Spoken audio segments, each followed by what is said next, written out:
Good evening and welcome to this week's episode of Coach's Corner. My name is Dwayne Dwyer, go by the Mindset Coach, My name is the Uncle Junior, and I go by the consistency coach. and we are your coaches for Coach's Corner. Like I always say, if you're here and you're not looking to take anything from the show and add to what you're doing and become a better version of yourself for the sake of the people that you know, love, and care about, you may not necessarily be in the right place. But if you're looking to level up, become better, do better, right, so that you guys can serve the people of your community and your extended family, then I think you're in the right place at the right time. Not only that, I think you were destined to be right where you are, listening to myself, the mindset coach, and my good friend, the consistency coach, on this evening.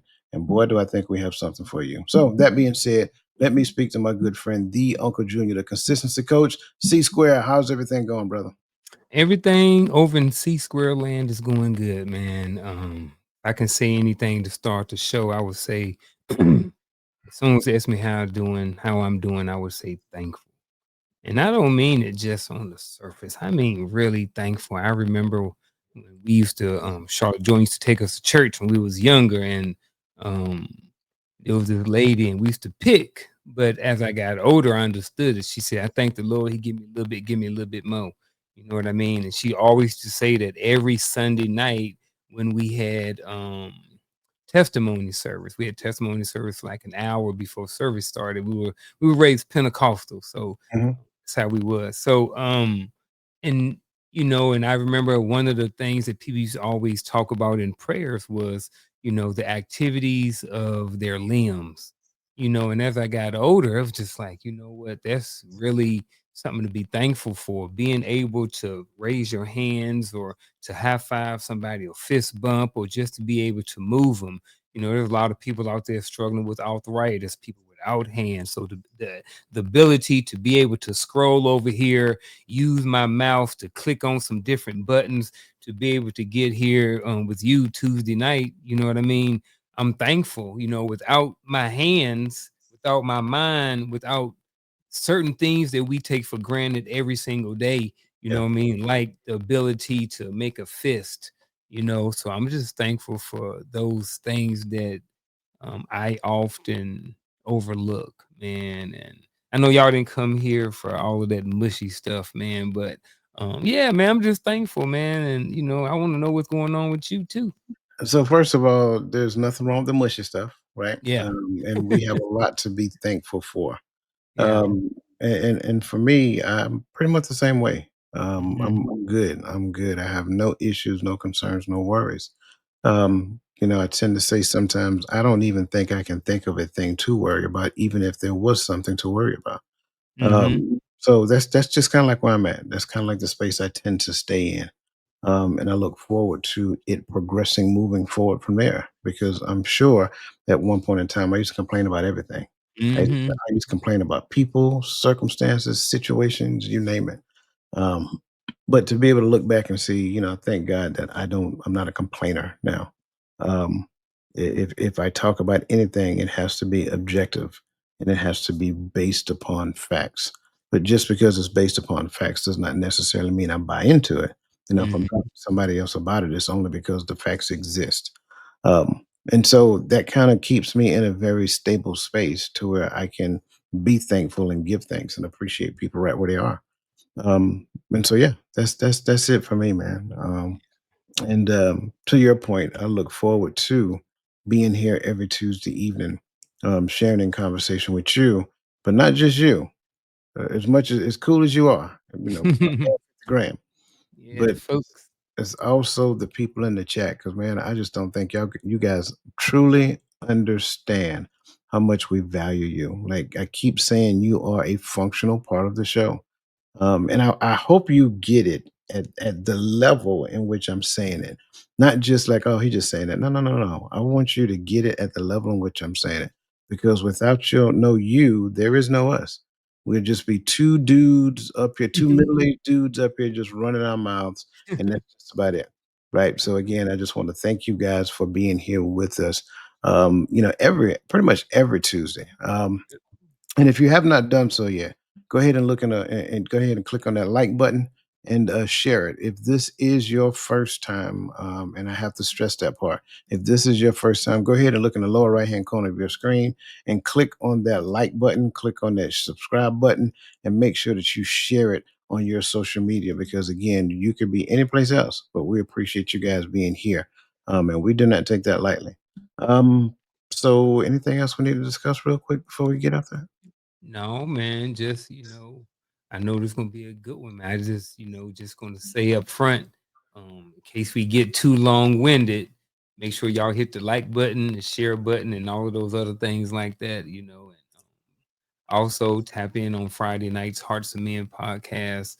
Um, so yeah, tap into all the different shows and click the links down inside of the descriptions. There's some good stuff down in there for y'all. And just, enjoy yourself and just be part of the show, and if you want to, do like I do on most shows and grab me a pen and piece of paper because you might mess around and learn something this Tuesday afternoon. So that's it, man, Tuesday evening. So that's it, man. That's all I got, man.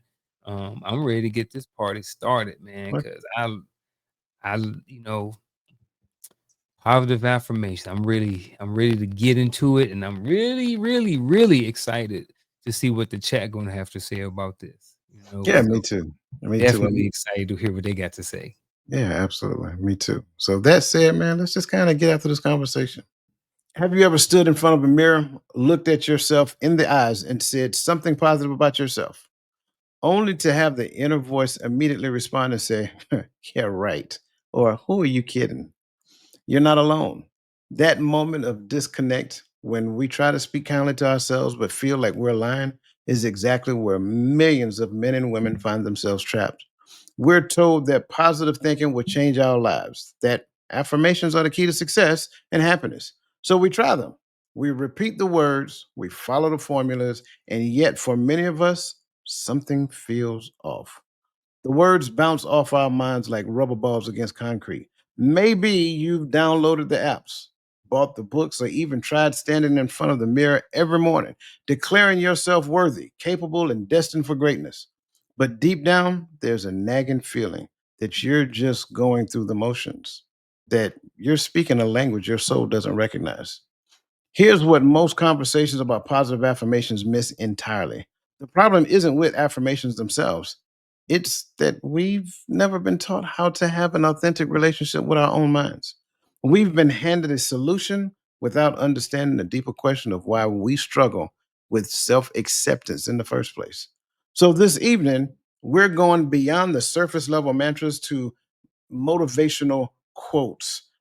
We're diving into hidden psychology behind why positive affirmations feel impossible for so many men or women, where our patterns of self doubt actually come from, and most importantly, how to transform your relationship with yourselves from the inside out. This isn't another episode about forcing positivity or pretending our struggles don't exist. This is about understanding the deeper mechanics of how our mind works, why authenticity matters more than optimism, and how genuine transformation happens when we stop trying to convince ourselves of things we don't believe and start building a foundation that can actually hold weight. By the end of this conversation tonight, you'll understand not just what positive affirmations are, but why they work for some and backfire for others. And most importantly, how to develop a practice of authentic dialogue that creates real, lasting change and how you see yourself and move through the world that we live in. So, that being said, let's get started. And you know how I like to do. I really do like getting the conversation started based upon a question that we can ask ourselves and really think into. Because at the end of the day, like you said, this is about positive affirmations. I've always, for a very long time, if you know me and people in the chat, they already know this. For those people who've been with me for a few years, I always say that I believe in positive affirmations, but there's a little bit more to it. If the foundation ain't right, the affirmation ain't right. So, why do some people spend years, in your opinion, of course, you really can't give an answer for them. So, I'm not looking for that. I'm looking for your opinion. Why do some people spend years telling themselves they're not good enough? But that same person would never say the same words to their best friend when their best friend find themselves in a situation, even if it's similar to theirs. Man, first of all, I'm not going to scroll over the monologue.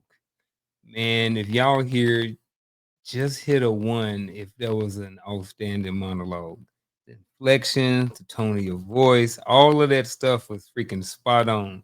I was over here, I was just listening, I was vibing. I was like, I was rocking with it. And then the words and everything that you said about, I think you did a really good job of just setting the tone for the conversation. So much appreciated. Thanks, brother. And now let's get to this question. So why do some people spend years telling themselves they're not good enough? Let's leave it right there. There's a whole bunch of different reasons, but I think part of it is um they how can I say it?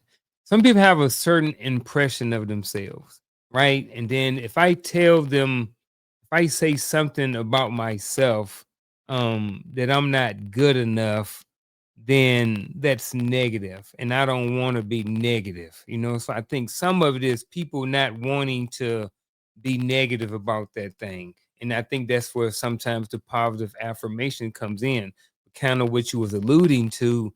Just positive affirmations alone may not be good enough. I also believe that there may be some work done that needs to be done sometimes as well, depending on what the affirmation is. And then I also think at the same person would never say that same words to their best friend.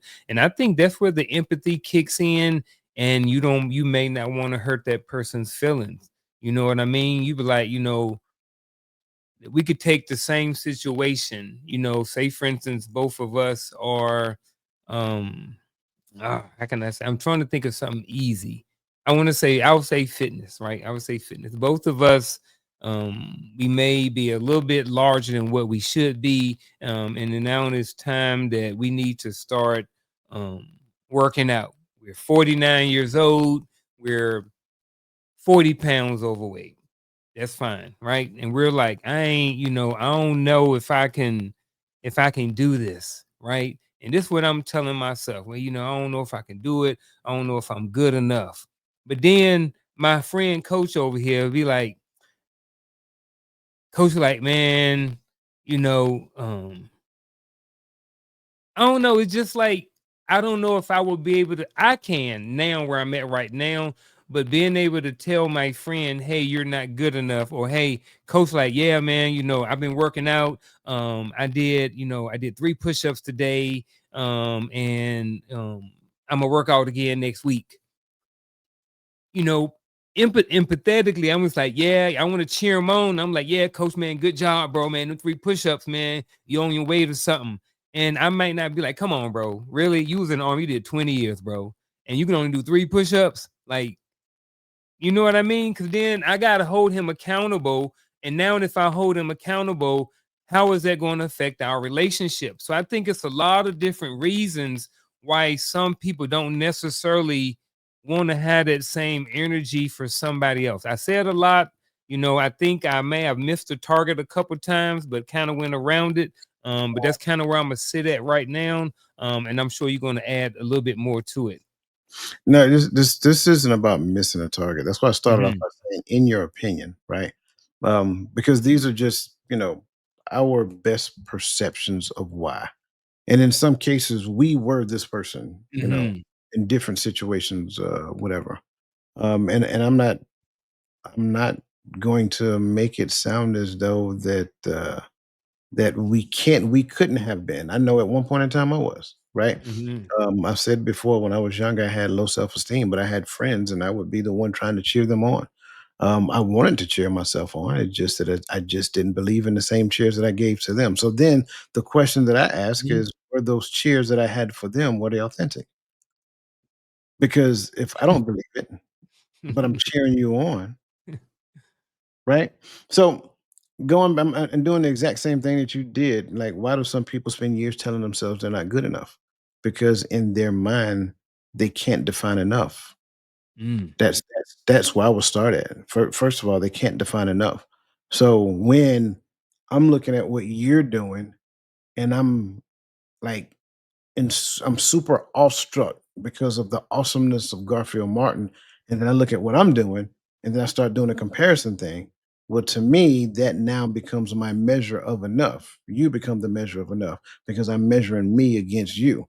But yet, when I start looking at it, like I can't do the self-talk that motivates me to do the thing that you're doing. So now the line for me becomes enough, even though there is no metric to enough in my mind. The other side to it, and I do this all the time when I talk with young leaders in the army. I tell them, I say, you're going to have people in your formation to where you're going to be the first positive person that they ever met in their life. What do I mean when I say that? Some people come from areas to where no one ever told them anything positive. No one ever said, I believe in you.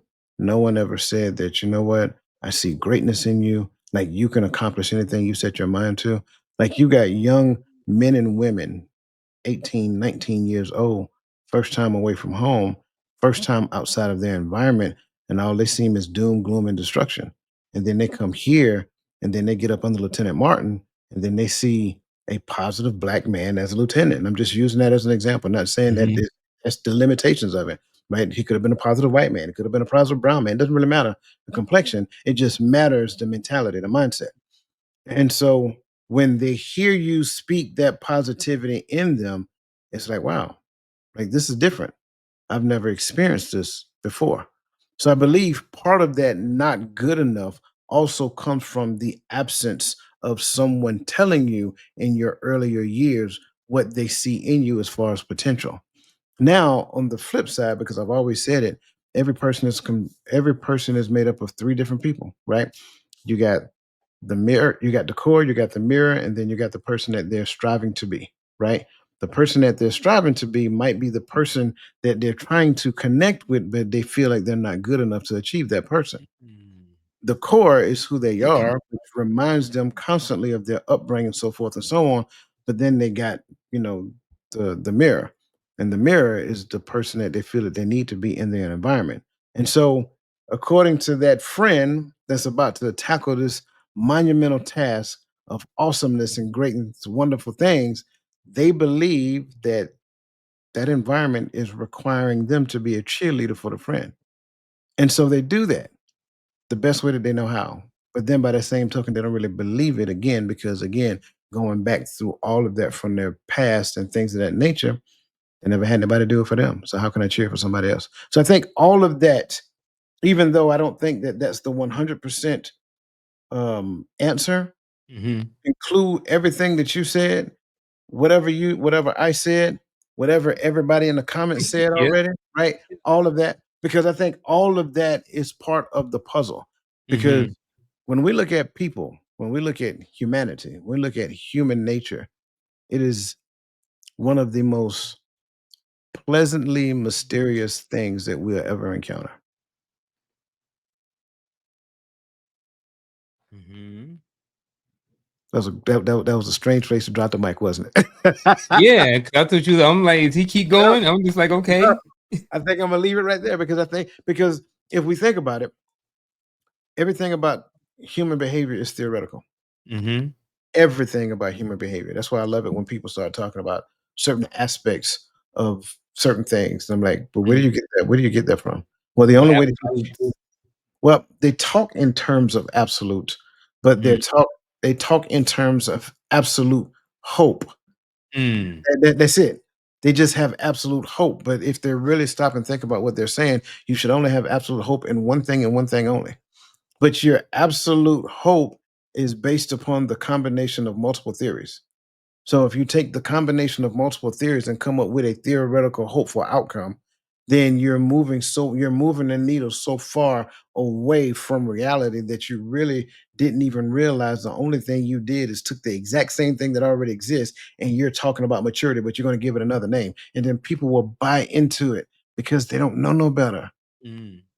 That's my point. Human behavior is a fantastic mystery. It is an awesome mystery. It's a glorious mystery that we all must go on a journey. to not only learn about myself, but about myself, not selves as in multiple me's, right? But to learn about myself, but to learn about the people that's in this thing called relationship that I'm in with them. Mhm. Ooh, see, even with the relationship piece, it just brought more of my talking point. With relationships, and we're talking about a best friend, right? Mhm, Most of us, well, I would say that, theoretically, when it comes to best friend, we have that space too. And I think some of this, when you throw that word maturity, how all of this, as I'm connecting it, is that me and my best friend, we've been best friends for over 30 something years. We have that space. I can say certain things to him. You know what I mean? mhm, And but I will say that their relationship that had to grow and mature. Even though we may be best friends, we may not be at the maturity level to have these conversations yet as well. You know what I mean? To whereas my best friend has opened up a space where I can go to him and say, bro, you're not good enough right now in this. Don't mean you can't get better, but right now, the way you got things going on in your relationship with your job, it ain't working, bro. That's not what's best. It ain't good enough. You coming to work late and then trying to, talking about, the boss should be okay. It's only 2 minutes late. Like, bro, no, you a grown man. You 49 years old. You know what I mean? But we had to get to a certain place and a certain space in our relationship as best friends to be able to have these words and conversations too, because I may be there but he may not, and vice versa. So sometimes people don't have the space to have these conversations in their relationship with their best friend as well too. Not that you can't or that it can't grow to that, but maybe the relationship may not be at that maturity, and you see it sometimes. That's why sometimes people say, oh, me and my best friend ain't speaking, for whatever reason. Maybe there was a conversation had to where one person was the maturity level to have the conversation, and the other person wasn't yet. So that's my 2 cents about the best friend piece right there. yeah, man. I mean, again, I think it's all. I think it kind of falls in line with what I said about having somebody speak positivity in you, so forth and so on. Hmm. Because how we show up in relationship is a facet of who I know myself to be, right? So if I don't have a clear cut identity and I have not gotten to the point to where I understand how that identity kind of shows up in the space, like the Hmm. expression of identity, right? Esteem, if you will. Well, that's how I show up in relationships. So if I'm struggling with my identity, I'm not going to be an authentic person in the space of relationship. So I'm going to Hmm. put on a facade, making you think that I'm this awesome person, when in all actuality, I don't even like the person I am. That's why I'm showing you a different side of me. So, I think that's a great way to get this conversation started because, I mean, let's just be honest. It's interesting and it's funny because, going back to the human behavior aspect of it, I believe wholeheartedly that everybody in their own mindset, in their own way, is in pursuit of happiness, just like the movie Will Smith played in, right? Oh We're, yeah. we're all chasing some version of it, right? It's not just wanting more, it's wiring. But here's the twist, like, are positive affirmations helping us become those people or secretly validating the fears that currently exist? I kind of want to give a quote first before we get into the question. Whatever you think you can do or believe you can do, begin it. Action has magic, power, and grace. And so that means that I just can't say a thing. It is a requirement for me to do something that lines up with the thing that I'm currently saying. So, that said, could striving for happiness be a new form of self doubt disguised as progress? Could striving for happiness be a new form of self-doubt disguised as happiness? Short answer, yes.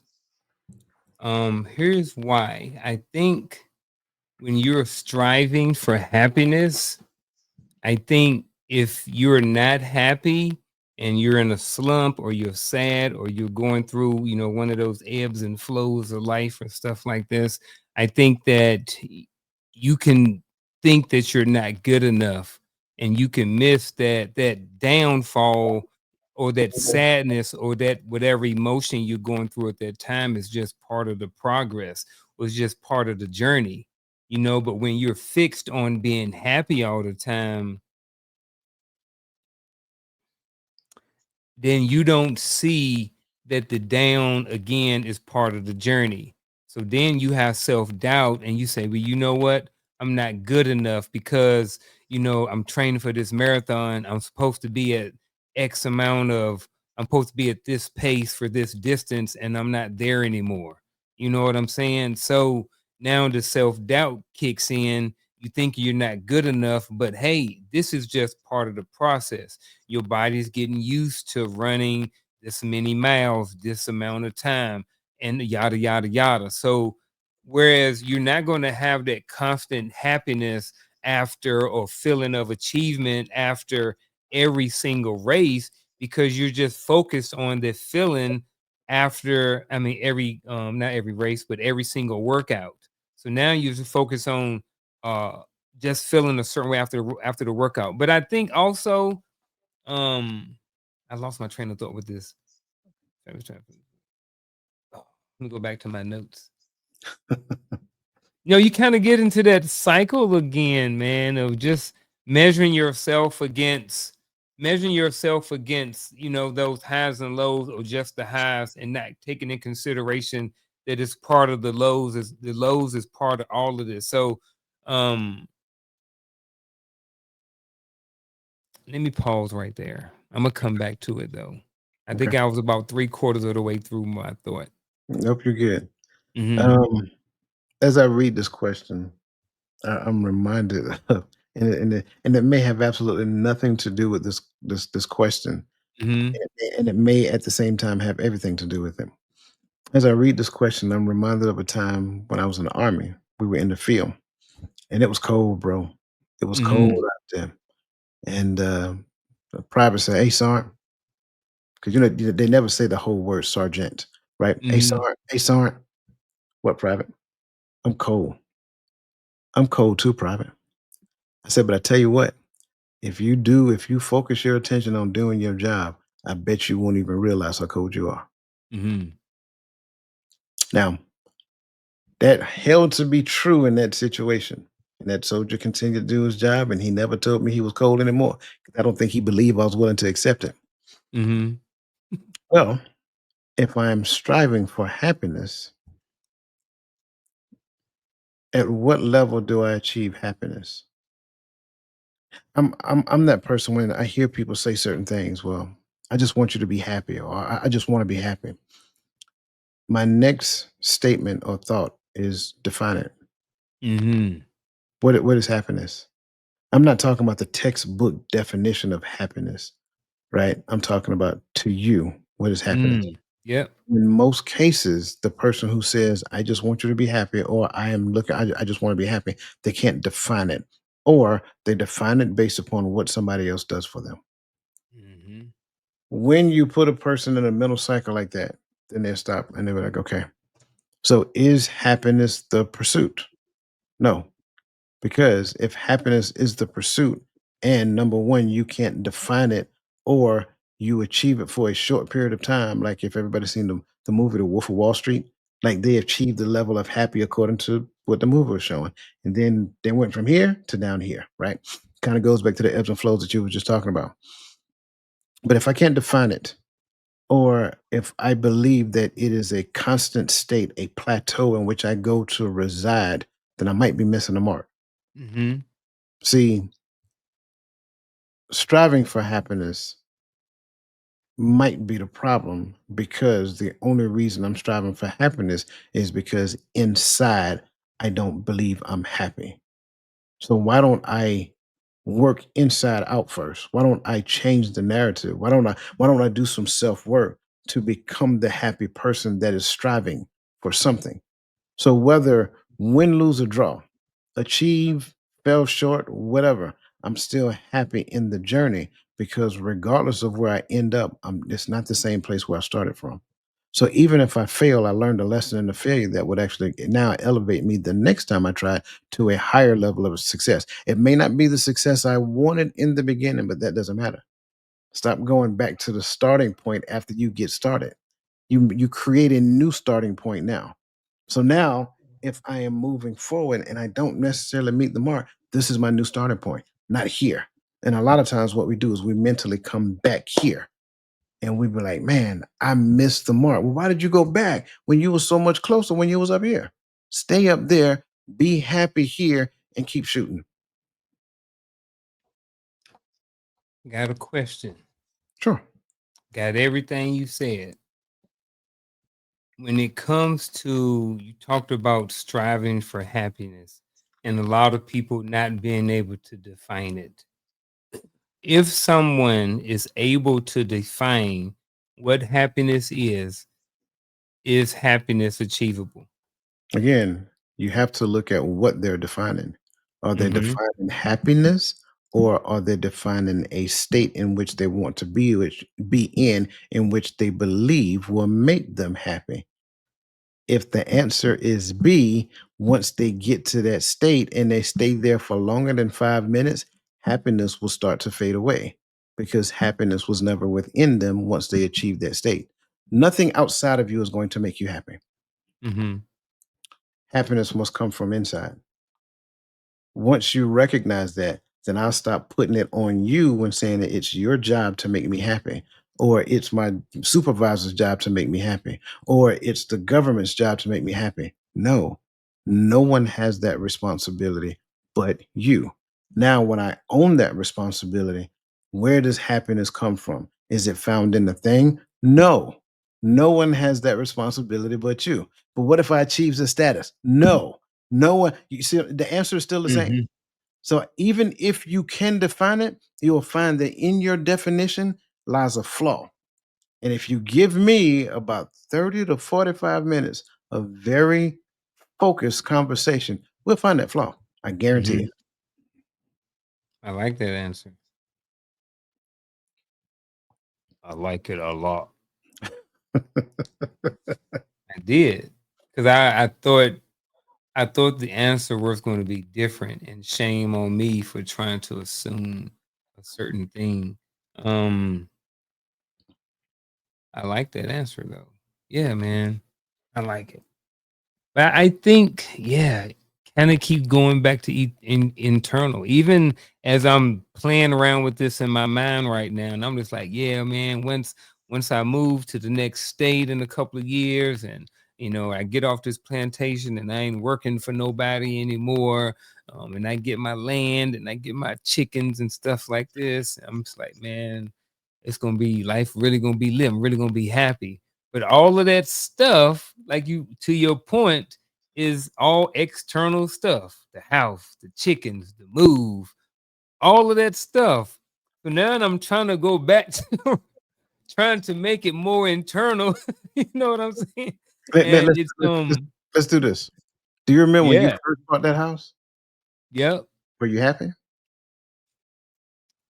Yeah, in the moment, but I knew it wasn't long term, so it was definitely short lived. So yeah, I was happy in the moment. But did you have that same see that face you made just now? That same Uh-huh. face. Did you Yeah. have that same face when you got them keys though?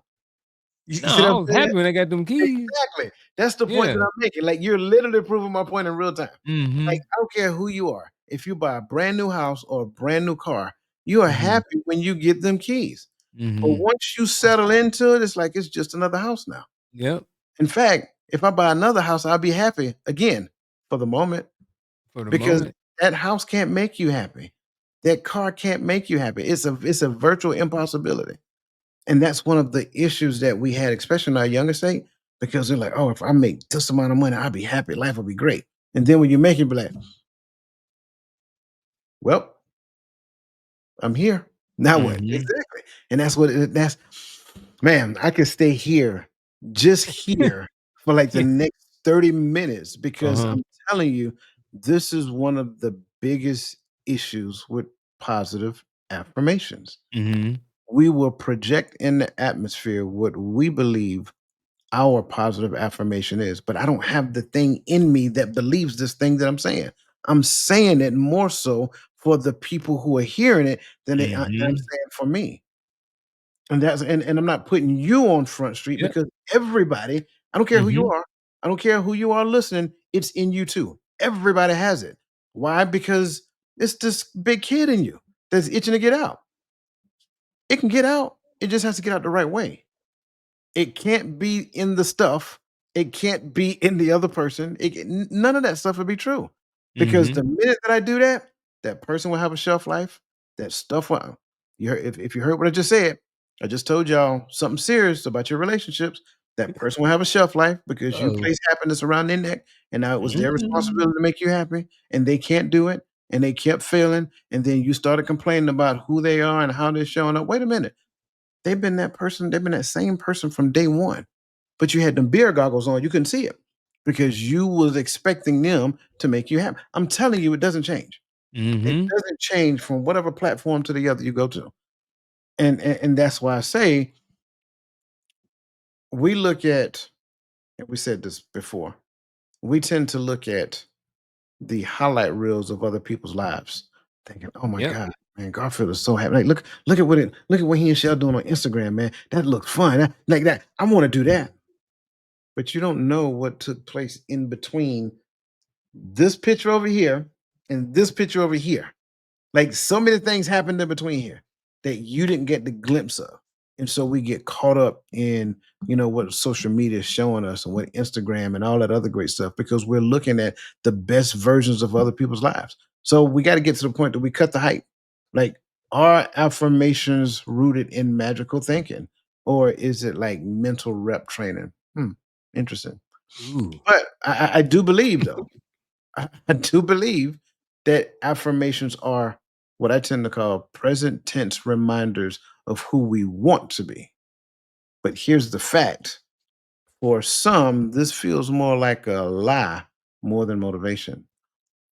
Mhm. And until we get to the root cause of the lie, unpack the lie, then we're missing. And so I leave you with this quote before I ask this question.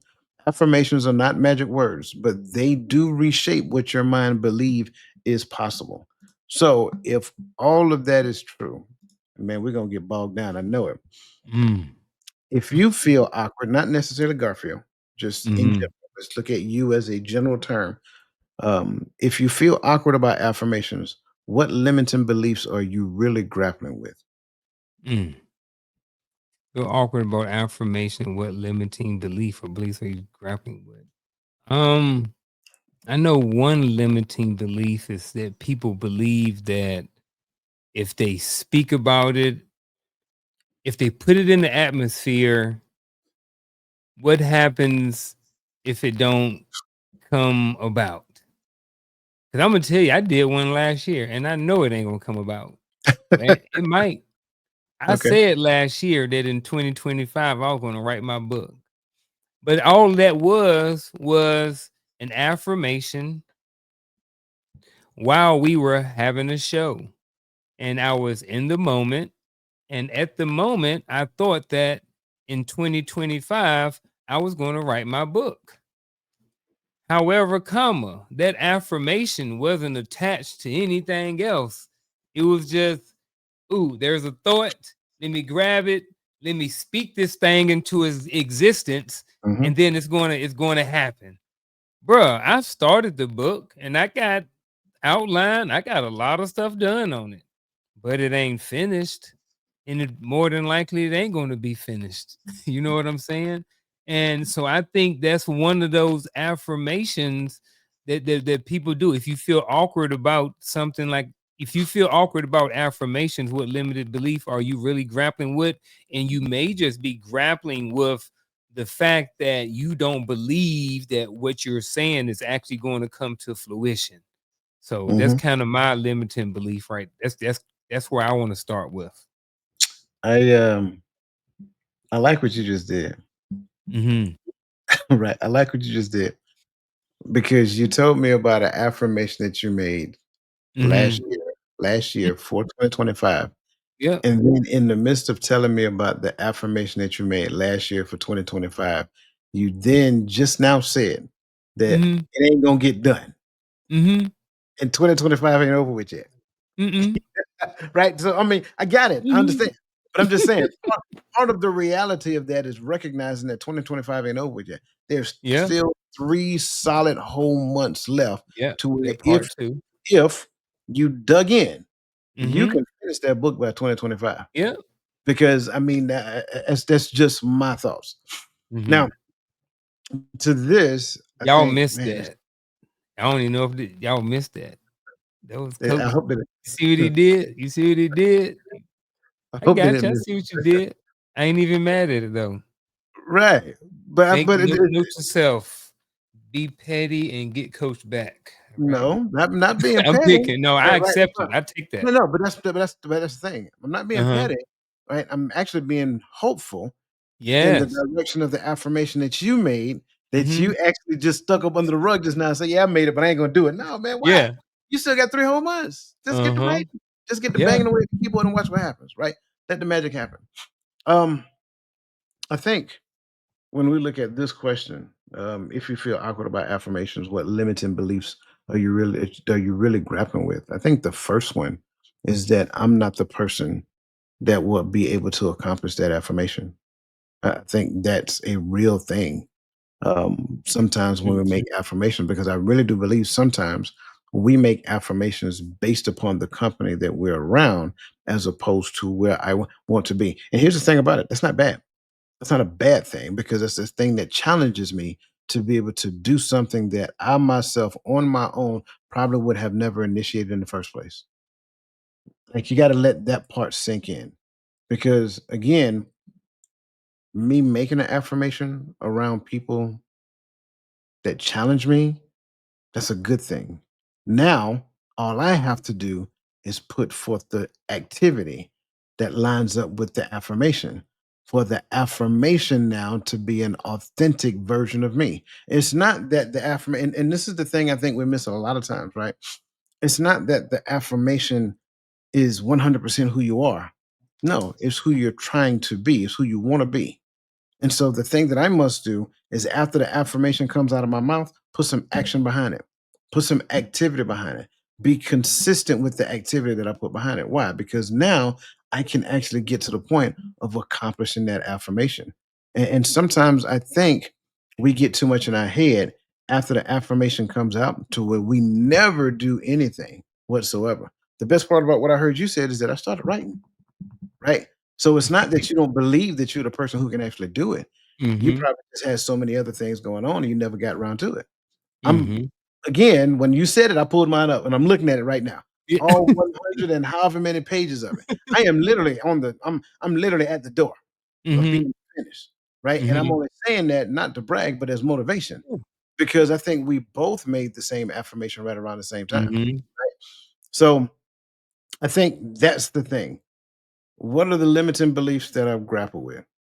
I'm not the person that can actually be able to do it. What happens if I do it? Mm. What if I don't achieve the level of success that I think I can achieve? Who would want to read a book from me? Or who would want to listen to me or whatever? Like all of those things tend to play out in your head. Why? Because of your interpretation of your identity compared to your perception of the identity of the person who can actually do that. It's a lot. Mhm. Interpretation, perception, 2 different people. That's a lot. A Yeah. lot of foreign matter, right? So, again, I said a lot, bro. If you want to add anything to it, by all means, go ahead. Man, no, we was on that one. I like that one. I like all that whole entire segment we just did about this question. I own it, man. Like, I get it, man. I like it. Yeah. I'm enjoying this show. Yeah, man. So, I think the next one is, like, what's more potent? Affirming who you aspire to be or accepting what you're actually hiding from? And this is just a Mm. A or B. Yeah, Ooh. if you don't mind, tell me why. Mm.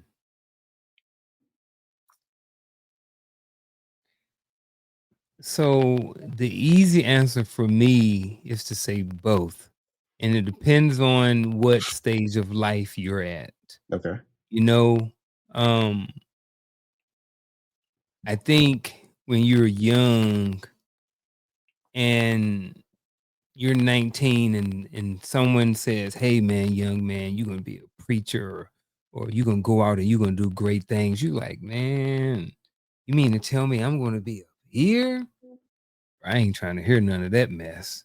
Yeah, Now somebody at 49 tells you, "Hey, you're gonna be this or you can do this." You like, you know what? I can do that. yeah, So I think that's part of that part right there.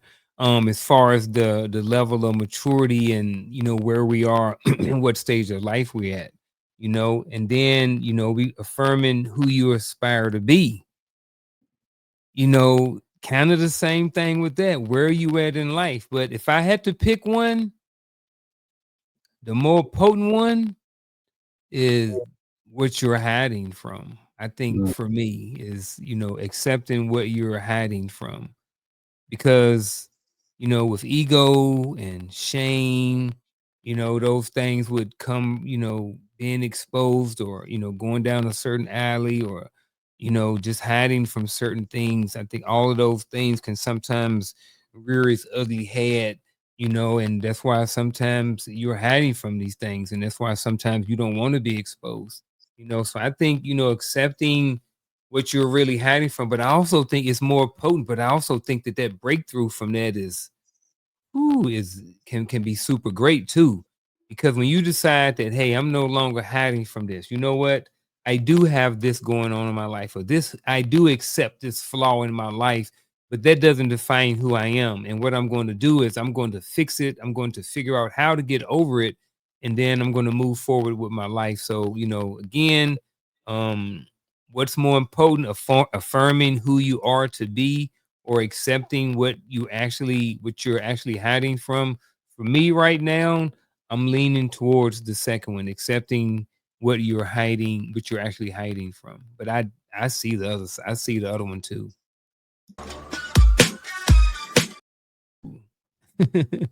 yes, sir. I don't disagree with one thing you said. In Mm, fact, I will add more to what you said, not going back to restate the same thing because there's no need mhm. to restate that.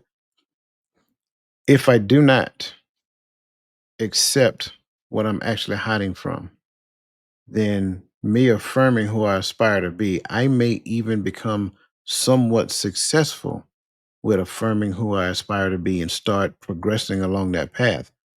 But eventually, what I'm actually hiding from will continue to show up every step of the way Yep. because we're in a relationship. Make no mistake about it. You're in a relationship with that thing.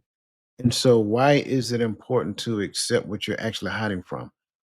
First and foremost, let me clear something up just in case somebody's trying to figure out, like, accept it. What do you mean accept it?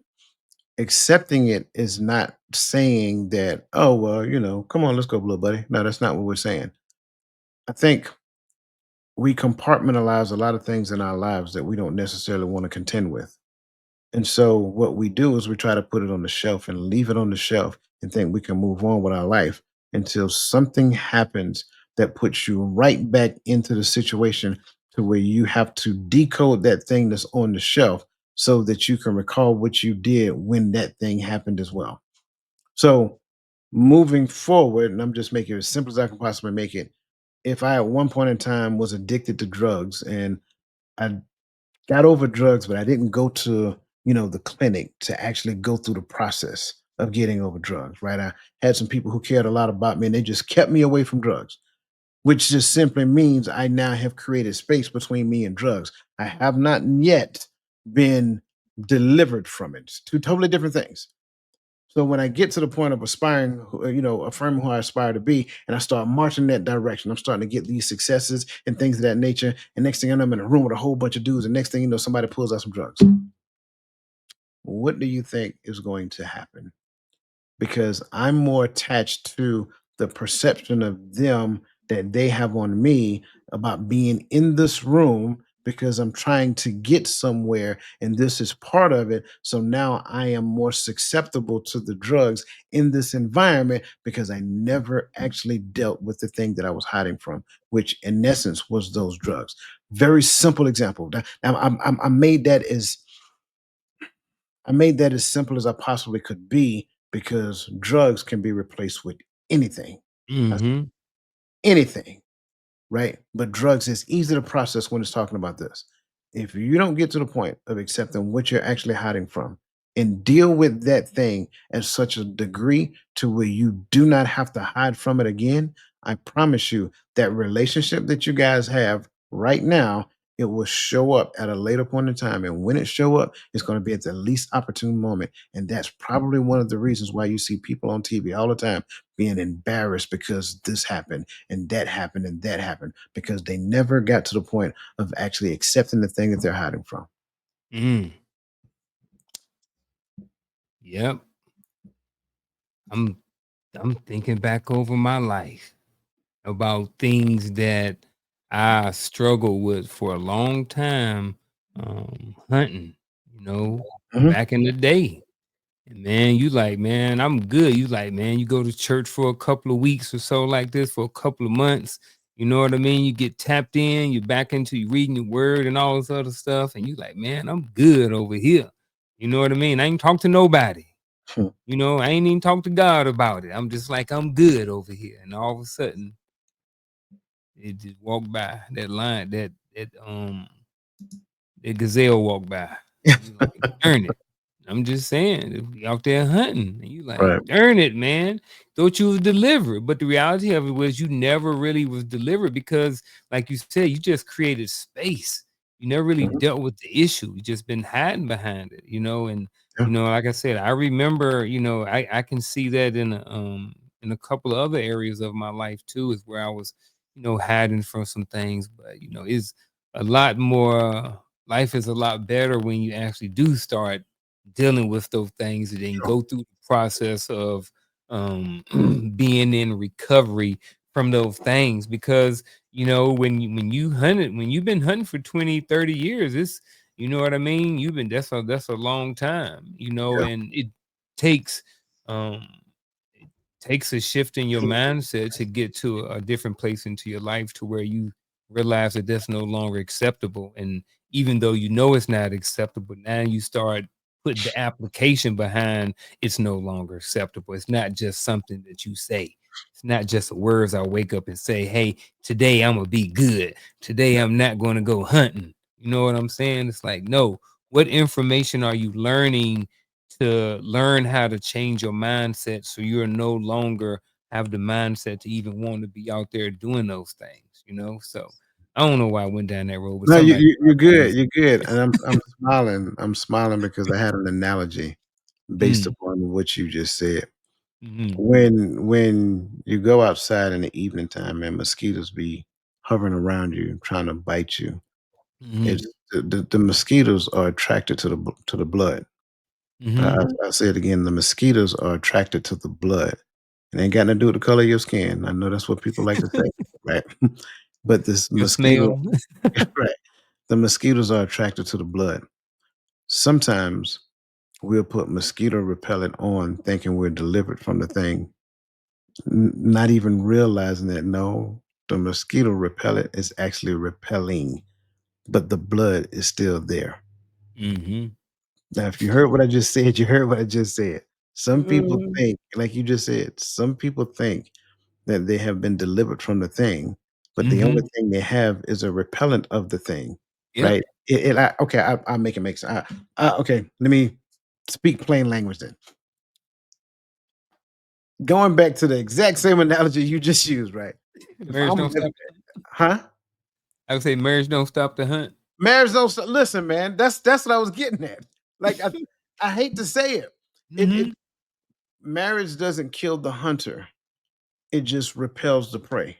mhm, That's all it does. But again, after a certain point in time and space will present itself, mhm, and then opportunity will present itself, and mhm. then you'll realize that that hunter in you is still alive. Yep. So that's the thing that we have to, and I'm only using that analogy because you brought it up because I know a lot of people who one time they were hunting and then 2 weeks later they married. Like, wait, whoa, what just happened? Like, how did Mhm. you good? Like Yeah. that's like I don't even know what to Bro, say. Like, we was you just hunting good? 2 weeks ago. Me and you, we was hunting No, no, together. No, I stopped. No, they were hunting 2 weeks ago, and Yeah, I was trying to tell them, like, "Look, man, like, you good? Okay, I yeah, just wanna make sure." But in my mind, I'm okay. Maybe cold turkey is a thing in in this situation, but not my business. I stress that piece. Not my mhm, business. I just want to make sure you good because what I don't want is a phone call at 2 o'clock in the morning. My husband over there. Nope, I got nope, do not disturb on, mhm, and you was not on the. No, sir, not me. yep, So again, deal with the thing. Right? Stop pushing it off. Stop allowing it to sit on the shelf dormant as oh, well, it ain't bothered me in the last 3 weeks. Doesn't matter. Deal with the thing yep, because that thing has a toe chain wrapped around you and you don't even know it yet. So I don't know how we ended and off just on that like you rabbit hole. said, the most unopportune time Yeah, too, man. Absolutely. worst time. And here's the Ab- thing about it, when you get to a point in your life where you understand the ebbs and flows in a journey, expect it. You already know it's gonna show up. Just expect it and just know how to handle it when it show up. "Ma'am, I don't have a license to hunt. I'm good. Peace." Yeah. Good. And it has to be authentic. It just can't be Yes. some random, "Oh, I'm playing hard to get." Affirmation. No, it has Yep. to be authentic. Mhm. Yeah, man, I don't know how we ended up there. Um, Mhm.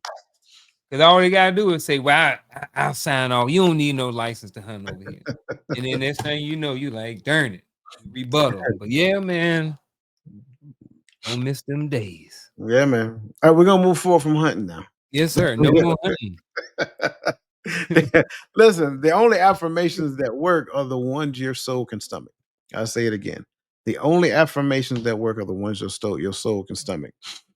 If you're forcing it, Mhm. your mind knows the difference. Yep. Sometimes you need to start neutral before you go positive. I'm learning instead of I'm great. Man, listen, mm.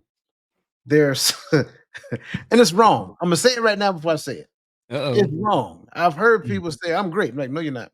That's wrong, and I'm saying it Mhm. up front. I should not Mhm. even have that thought in my mind Mhm. about somebody else because that's wrong. But Mhm. it's like, I know because I know the person. I know that they're struggling with this, they're dealing with that, they're wrestling with this and all this other great stuff, but then I'm great.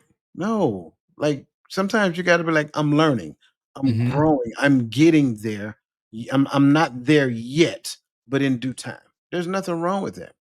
And so this quote by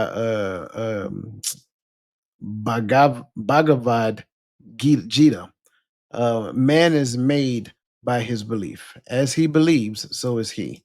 It sounds very I similar heard that before. to right. Sounds very similar to a Bible scripture. As a man thinketh in his heart, so is he. Right. And so I think I want to dive into the fact that mindset matters. Authenticity over cheerleading. I'll say it again. Authenticity over cheerleading.